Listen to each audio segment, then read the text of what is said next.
Kraft presents The Great Gildersleeve. The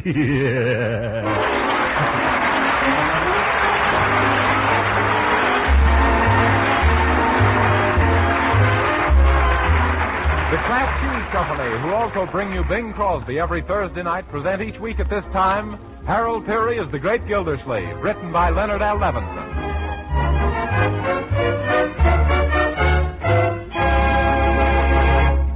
And now let's visit our friend, the Great Gildersleeve, who has just returned home after a busy day at the office to find that some new neighbors are moving into the vacant house next door.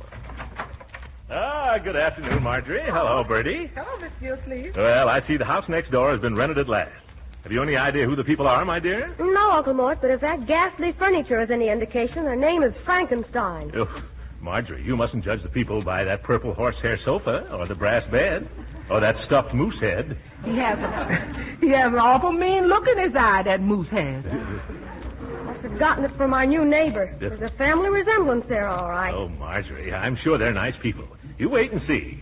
Oh, they have a boy a little older than Leroy, haven't they? Uh-huh. And a girl about 17 or 18 who talks faster than Walter Winchell. Oh, dear. And they also got an awful uppity cook named Snowdrop Jefferson, Yes. who has informed me over the back fence that she's the sole owner of 5 pair of rubber gloves.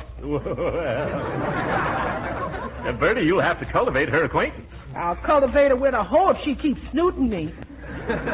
No, Bertie, don't you want to start off by planting your best foot forward? Oh, I does, Mr. Gildersleeve, believe me. And when I get through planting it where it'll do the most good, nothing will ever grow there no more.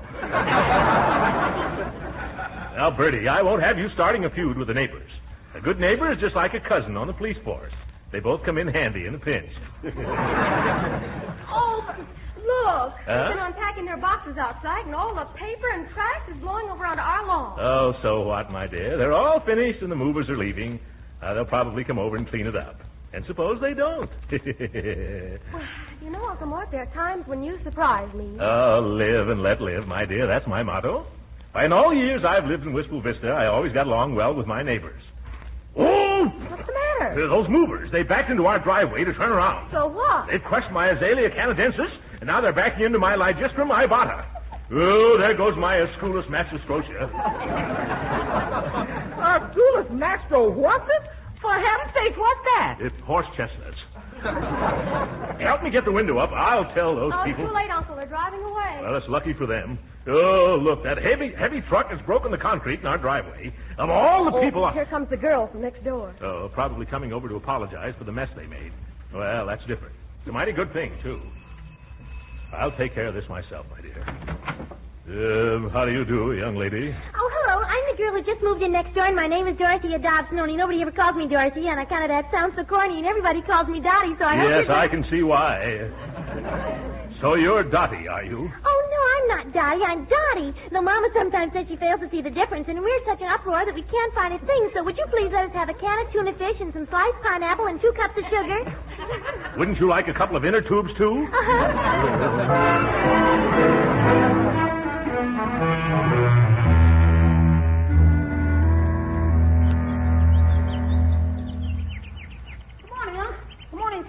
Bertie says your hotcakes are getting cold and your orange juice is getting warm. Well, hello, Leroy. I'm looking for the morning paper.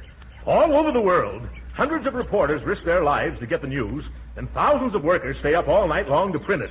Then our delivery boy insists on hiding the paper in the bushes. Oh, you won't find it there, Unc. The dog that moved in next door took it. Leroy, you mustn't speak of our neighbor that way. I'm not talking about him. I mean their hound. Oh? He ran over here, grabbed it in his mouth, and scrambled back home again. He did it just like he was trained. Yes, he seems to have a nose for our news. Well, I'll just drop in on the Dobsons and explain the situation. Oh, I hope that dog hasn't chewed up Superman.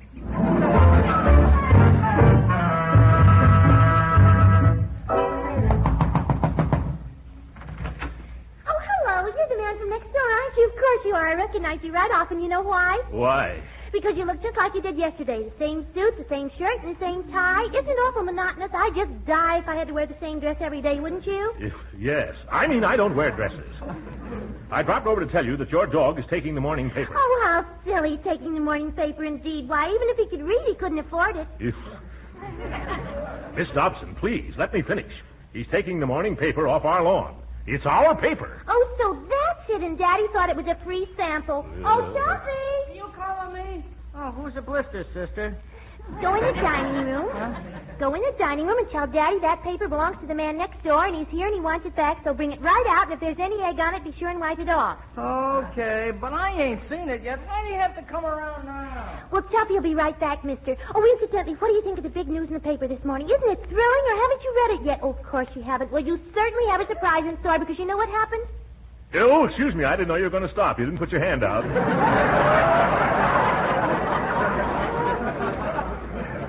No, what happened? Well, it was the most exciting thing. It seems... Oh, but here comes Tuppy. You can read it yourself. I wouldn't spoil it for anything. Here's your paper. So it is. Thank you, Tuppy. You're welcome, Stuffy. What?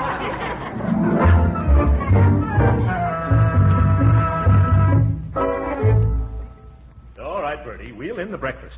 I'm hungry enough to eat off the tablecloth. You got your paper okay, Unc? Oh, sure. No trouble at all. You don't have to, how to handle these neighbors. It's all right, Leroy. That's all. Yeah. Now to read the big news she was telling me about. Well, look at this. Roosevelt and Churchill meet in mid-ocean.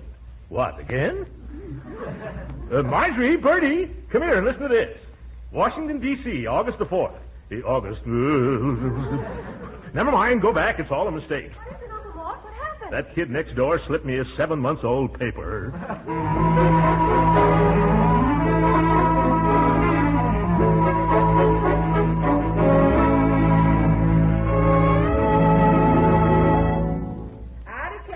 Snowdrop throws one more tin can over this fence, she's going to be out. Here, Bertie. What are you muttering about? It's that cook next door. She's flirting with a face full of skillet. Yes. And I'm going to knock her block off, and off her it'll look good. Now, Bertie, remember our good neighbor policy. Oh, hello, Leroy. Oh, Uncle Mort. Wait a minute, young man. Come back here. You're all mussed up. Tuck in your shirt tail. I can't. Why not? It's been torn off. Leroy, have you been fighting? Well, not exactly. That kid next door took a couple of pokes at me, and then I took a few swings at him. What happened? I missed. But he didn't. What were you two fighting about, Leroy? Well, it was something he called you, Uncle Mort. Oh, you shouldn't have fought over that.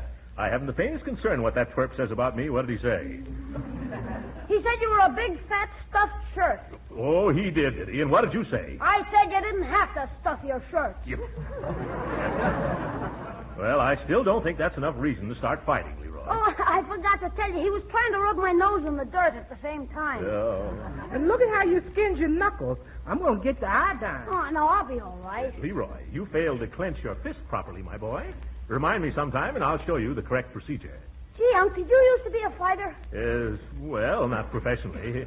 But at college, I was considered quite a slugger. In fact, they call me Big Slug for short. However, I don't think you should carry on a feud with the boy next door. I'm sure this can be cleared up if we go over there and all shake hands like little men. Not me. I'm not going to shake hands with that rat. Leroy, you mustn't call him a rat. If you only tried to understand... What was that? Who threw that baseball? It was Tuffy. Look, this is his ball. Tuffy? Why, that little rat. I'm going to call his mother right now and tell her about this. I'd like to lay my hands on that little hoodlum, and you know where and how. Hello. Is this Mrs. Dobson? Madam, your son Tuffy just threw his baseball through my window. Yes, I'm sure it's his baseball. What's that? What? Hello? She hung up. What'd she say, Unc? She said if I was sure it was her little boy's ball, I'd better return it at once or she'd call the police. Come on, Leroy. Where are you going, Unc? Outside to return this ball. Are you going over there, Unc? No, Leroy. I'm going to return it from here. You just watch this. It's headed for the telephone pole. Look, it's coming back. Oh! There goes another one of our windows.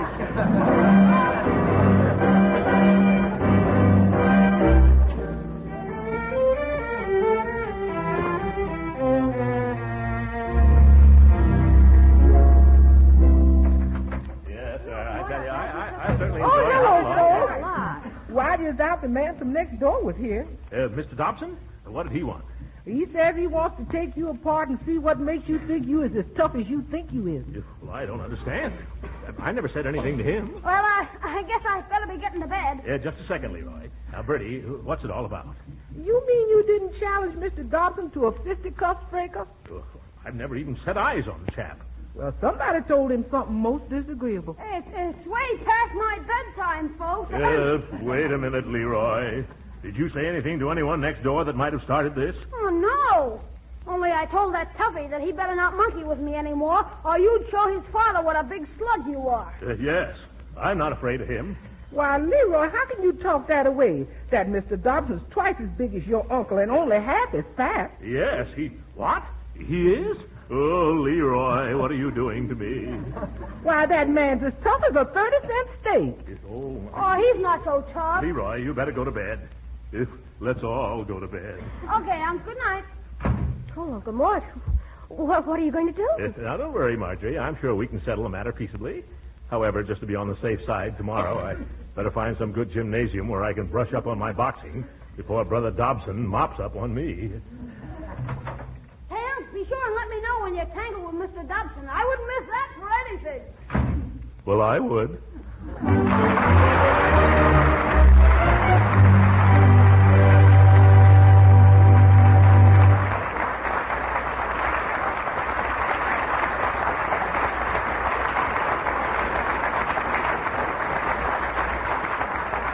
We'll hear from the Great Gildersleeve again in just a moment. But first, ever stop to think of the progress made in the last few years?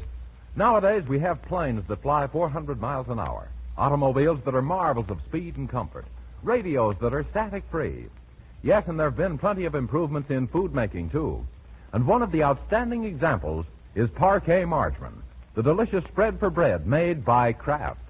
Why, people who remember the margarines of a few years back are amazed when they discover how deliciously good parquet margarine is. You see, parquet is not an ordinary margarine. It's one of Kraft's fine foods, outstanding for its delicate, satisfying flavor. You only have to taste parquet margarine once, spread on bread or toast or rolls, to find out how deliciously different it really is. Another thing, parquet margarine is a wholesome, nourishing food, one of the best energy foods you can serve. What's more, every pound contains 9,000 units of important vitamin A. So get acquainted with this thrifty, nutritious food. Order a pound or two of delicious parquet margarine tomorrow. Just ask for parquet, P-A-R-K-A-Y, parquet margarine, made by Kraft.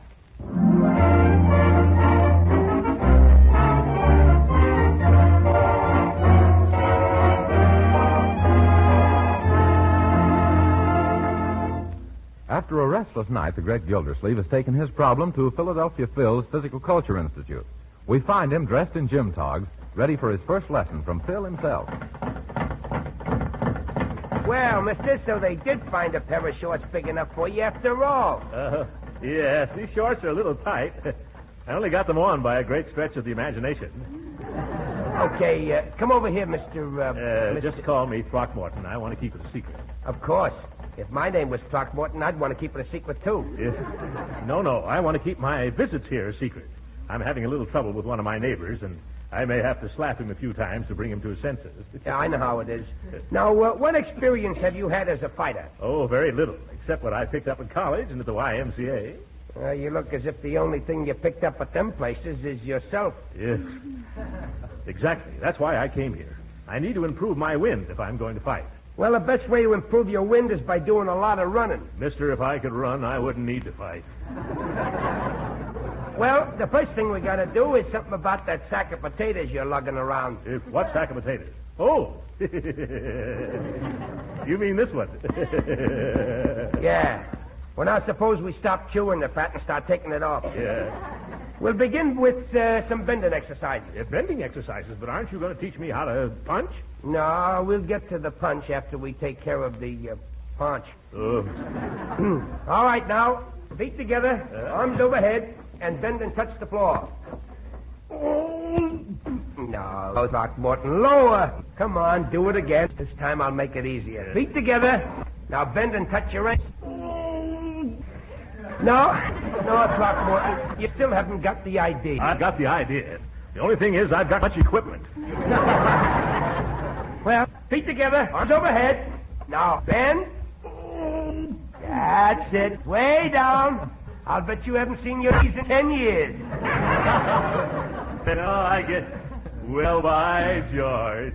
What is it? I've got dimples. Excuse me, champ. Champ? Who, me? Oh, I'm sorry. You must have made a mistake. I'm not one of the... Maybe not, but... Huh? Yeah, my card. Oh, thanks. Everything from heavyweights to dog racing. Oh. You got a terrific build for the job. Build? Yeah, and showmanship, too. Oh. You know, I've been watching you. Hey, the crowds will love you. Oh, I can't quite picture myself as a champion fighter. Fighter? Who said anything about being a fighter? You're going to be a wrestler. If a wrestler? Well, sure. With your figure and the way you grunt and roll your eyes, and with a full beard on your face, boy, you'll be terrific. Hey, can you groan? Can I? Oh, my goodness.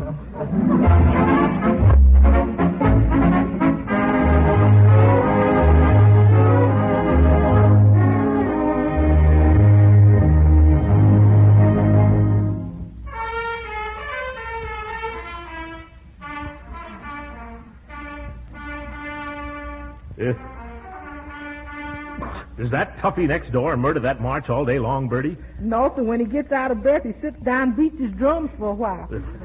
George won't be long now before I go over there and beat his drum for him. I wish you'd do it pretty soon, Uncle Mort. I can't understand why you have so much patience. There are two kinds of patience, my dear, and it takes a lot of one kind to keep from being the other.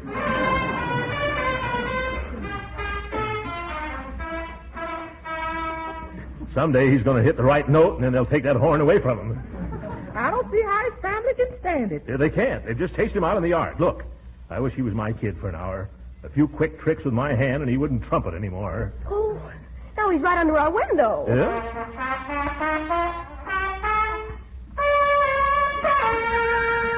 Oh!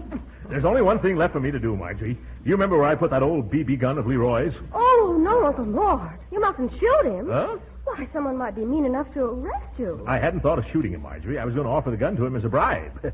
However, your suggestion does sound better. Please, Uncle Mort, forget about the gun. Yeah, all right. I've got another idea. The next time he starts playing, I'm going... Oh, I'm going. Don't worry. I'll be right back, my dear.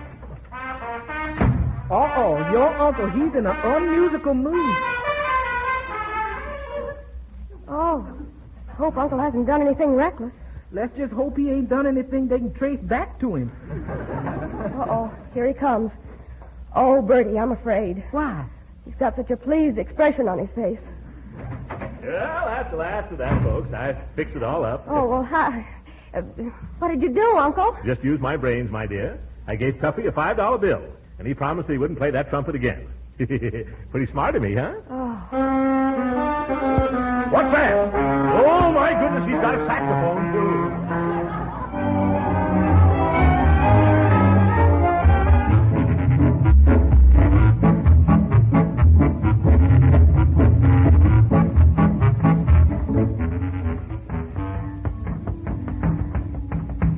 Okay, Throcky. You can stop now. Oh, thanks.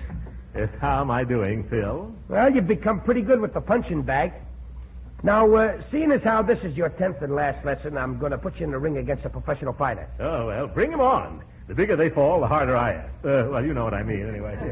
Well, I want to warn you. This guy's supposed to be good. That's all right. I feel pretty good myself. Which one is he? The big guy there, shadow boxing in the ring. Yeah. Oh, yes. He throws a pretty big shadow, doesn't he? Now, come on over to the ring and... No, Throcky, no. You're going toward the dressing room. Yes, I thought I'd save you the trouble of carrying me in there later. Now, don't talk that way. You can take this guy. Yes, I can take him, and I can leave him alone, too. You kidding? I'm dead on the level. Oh, my goodness, dead on the level. Come on, get in the ring, Throcky. Hey, Barrelhouse. Yeah, what is it, Phil? I want you two boys to go 3 or 4 rounds together. Shake hands with Battle and Throcky. Hi. Hi, Barrelhouse. All right, boys. Now, I'll keep time, and you get in there and put up a real fight. And remember, no waltzing. Sure, no waltzing. Excuse me, is a little rumba permissible? No. All right. Get going, boys. Get in there, Throcky, and trade punches. I'm trying to trade, but he doesn't want to do business. Jab with your left, Throcky, jab. Okay, now, back. I can't. The ropes are in my way. Jab with your left again. That's it. Keep jabbing. That's it. Now bring left and right. Right? Like this?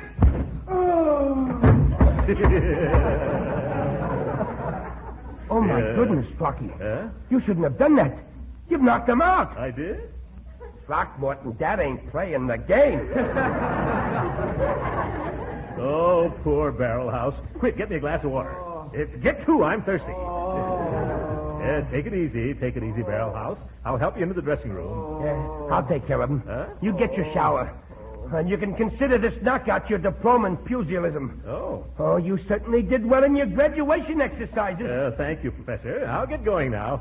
So long, Barrel House. Next time, don't try to chin yourself on my glove. I just can't wait till I get home and do the same to that next-door neighbor of mine.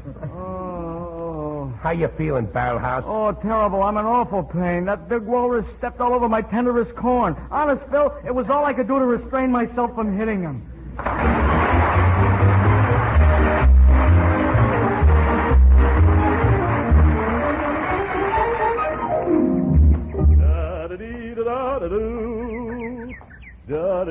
Oh, Uncle Mort!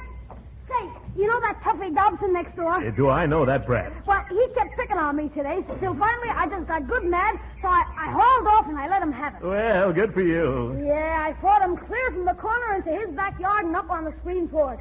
You should have seen him among the milk bottles. Then his father came home and pulled me off of him. Oh, he did he? Yeah. Say, he's looking for you, Unc. Oh, he is. Well, I'm looking for him. Come on. We're going visiting. This is going to be peachy fun. You mean you're going into Tuffy's house here? Yes, sir. Right now, I feel as if I could lick twice my weight in Dobson's. So I give that big tub a thumping. Oh, hello. Well, I suppose you came to apologize for what you really did to poor Tuffy. Well, it's a good thing you did because Papa's so mad he could just simply... Silence! You go tell your papa that Mr. Gildersleeve is here from next door and wants to see him. At once. Very well, though I warn you that's not the tone of voice to take with Papa on account of his... Go. Oh. All right, I'll tell him. Oh, Papa, there's a man... Leroy, could I trouble you to hold my coat for a few moments? Unc, it'd be a pleasure. There you are. Thank you, my boy. As soon as I roll up my sleeves here. I'm all ready now. Just let that Is big... there somebody out here says he wants to see Mr. Dobson? Oh, my goodness, it's Philadelphia Phil. Oh, this is going to be one of my bad days.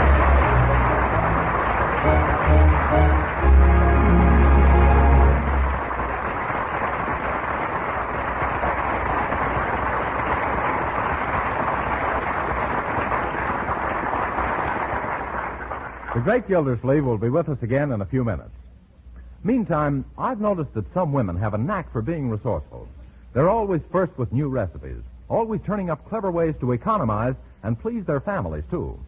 These resourceful ladies are right in their element these days because now more than ever, it's smart to be wisely thrifty.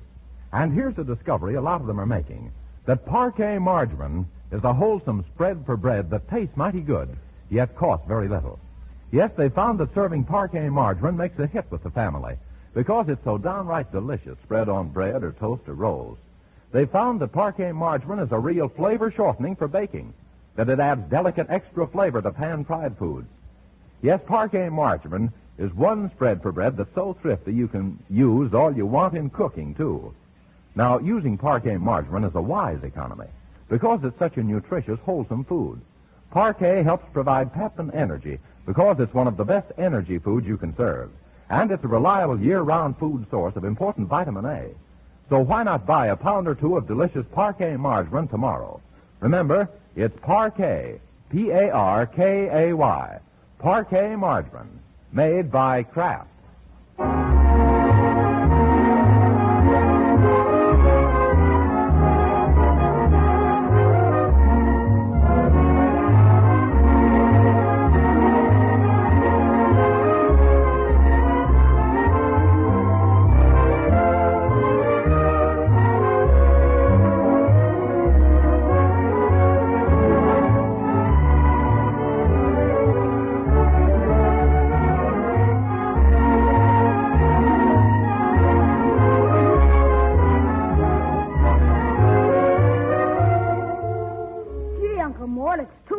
Took all those boxing lessons for nothing. Oh, it wasn't altogether a waste, Leroy. They'll come in handy next Thursday evening. Oh, what are you doing then? I'm going to visit on Rudy Valley program. Yeah, they've matched me with battling John Barrymore. Good night.